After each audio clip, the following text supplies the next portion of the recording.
Ready, my rock stars? Should we move on to section 32, which is fire alarms? And let's get this off the ground. Let's get it running. Typical question, who controls fire alarm systems? Guys, 4 choices in the exam. Canadian Electrical Code, National Fire Code, National Building Code of Canada, or UL? National Building Code. Right there, will buy you 1 mark. Who controls fire alarm systems or who regulates? NBC. Not CE, not UL, not CSA, not fire code. Okay? What I got in my exam years ago was a question on sub-rule 3.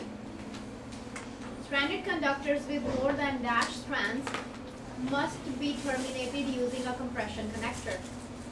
32-100 sub-rule 3. Answer is 7 strands.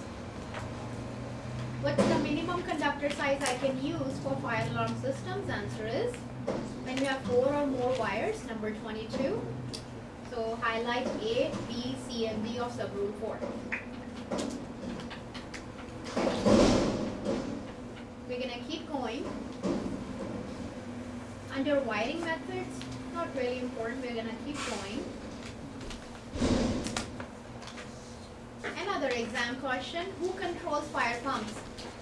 Still the same thing, guys, National Building Code of Canada, right there. Let me make it a little smaller so you guys can see it properly, right there. Okay?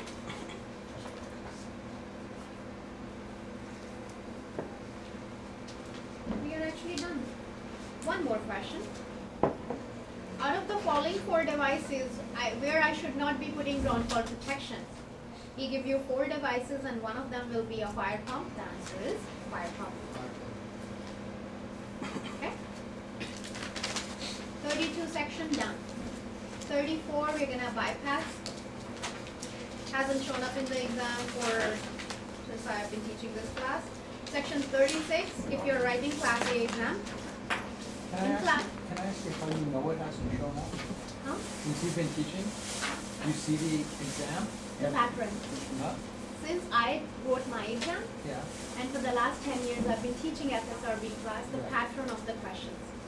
Oh, it's you see the exams every time they come. Every time.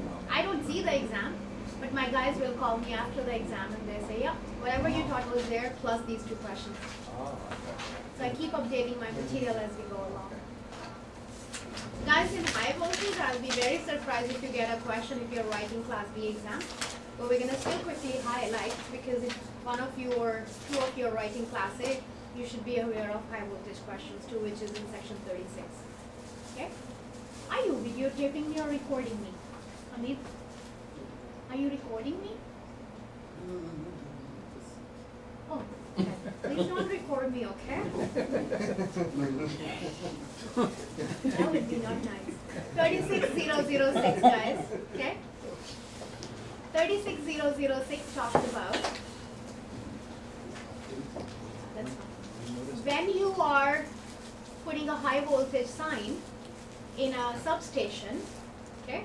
First of all, how do you know it's an area where you should not be going close to? The sign should say danger high voltage.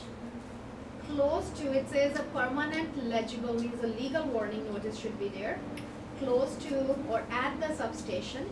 How soon do you have to place the sign? Every 10 meters.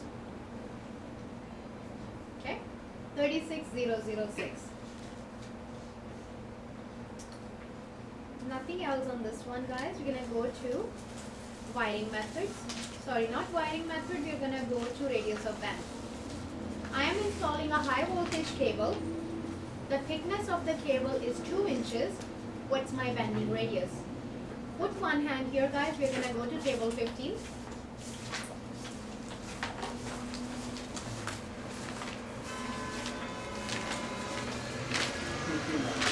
Page number 339.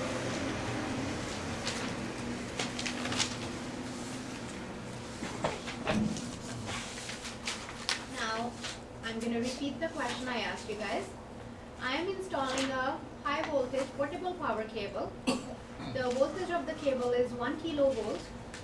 The thickness of the cable is 2 inches, what's my bending radius? The answer is 6 times 2, which is 12 inches.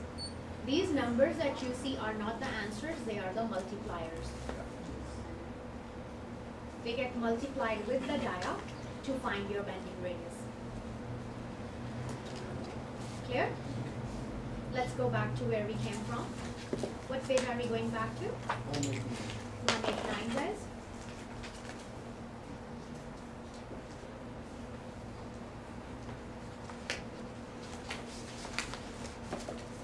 What else in high voltage? Spacing between two conductors or exposed conductors. What table we go to find that story? 30 and 31.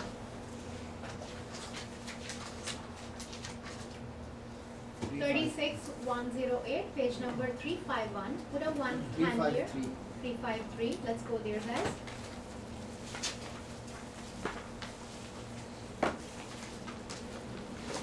I'm gonna share one question in the exam. Okay. I am installing a high voltage bus bar. It's working on 15 kilovolt line. What is the spacing between the bus bar and the closest surface? So 15 kilovolt between the bus bar and the closest surface is the second column. My answer will be 260 mm. What's the distance between two live bus bars in an indoor location? 230. In an outdoor location, 305 mm. Between the bus bar and the closest surface, this column. Between two live bus bars, the answers are right here. Page 353, highlight what I highlighted before we move forward.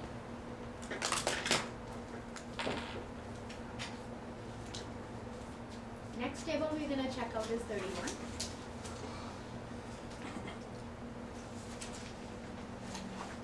On table 31, if you drive on a highway, you will see a tall utility poles, right? Between two poles, you will have 3 wires, phase A, phase B, phase C wire of a high voltage cable running. You will see a big thick wall hanging between each phase. They do 2 things. They would not let the 2 wires touch because there is so much weight, and in wind, if they wobble, they should still have separation, and they will keep X mm of clearance between those cables. What clearances do we need? If this high voltage cable, as you guys see the word, minimum horizontal separation of line conductors, when they are attached to same structure, means same line, same pole actually, right?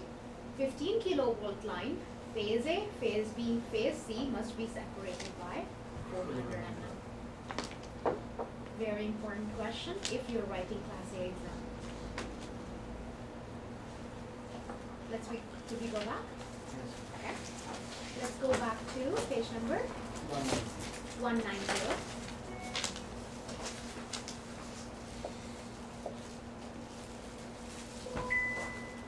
Alright, where else we are going from here? Did you highlight anything on 190 by chance already? We just did table 30 and 31, right? And here on 36-108, you highlighted just that table as well. Okay.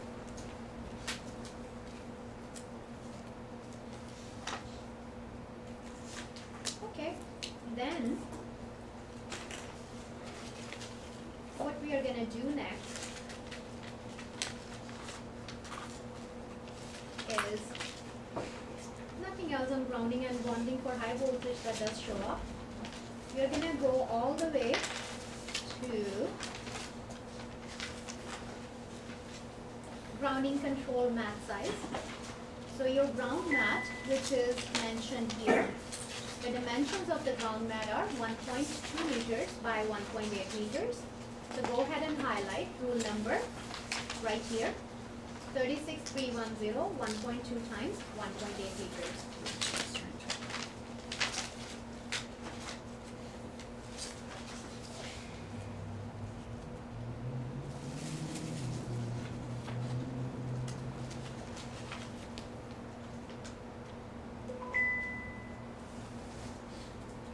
Now, what else? Nothing else on this one, guys. We're gonna keep going. maybe one question that I want you to be aware of regardless of whether you get this in the exam or not is minimum conductor size for grounding I can use for a high voltage circuit. For high voltage substation, we know that for low voltage we use number 6. For high voltage, minimum grounding conductor size that we use is 2 odd, right here. Something to be aware of. 36302.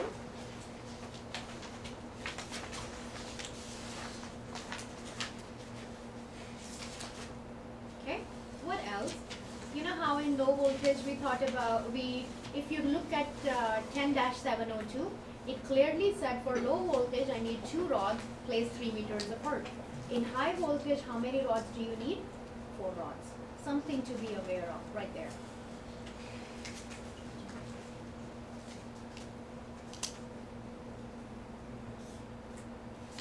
Clear? Alright.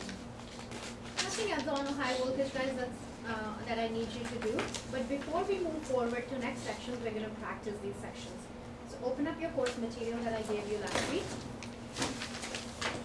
Go back to section 18.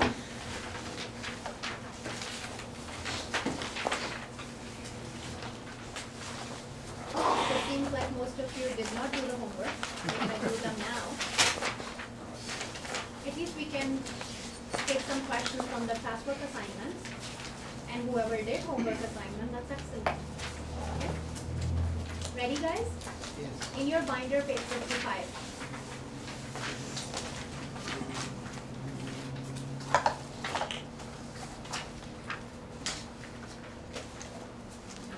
Backwards. Keep going back until page 55.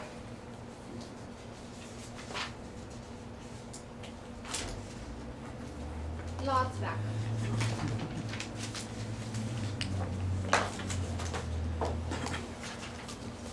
Ready, guys? Okay. In section 18, 20, 22, and 24, I'm only going to choose the important questions. Okay? So you're going to do question number 1. Question number 2.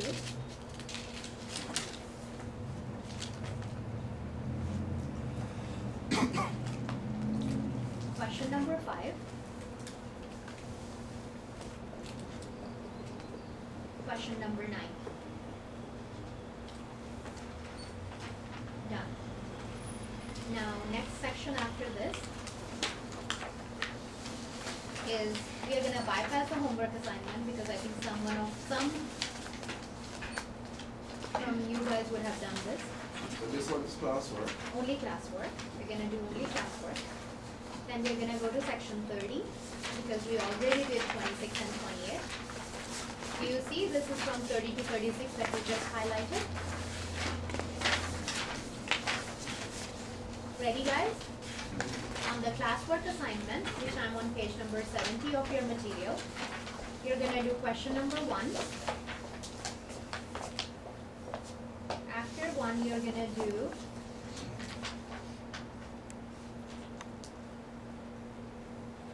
question number 6. Question number 11.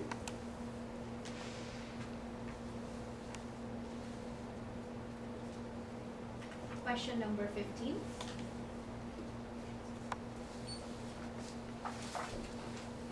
Question number 22. So I've roughly given you about 10-12 questions. I'll give you guys 10-12 minutes. It's literally from the highlighting we just did. Let's check our work in maybe 15 minutes. It's 10 minutes to 11. Let's check our work at 11:05.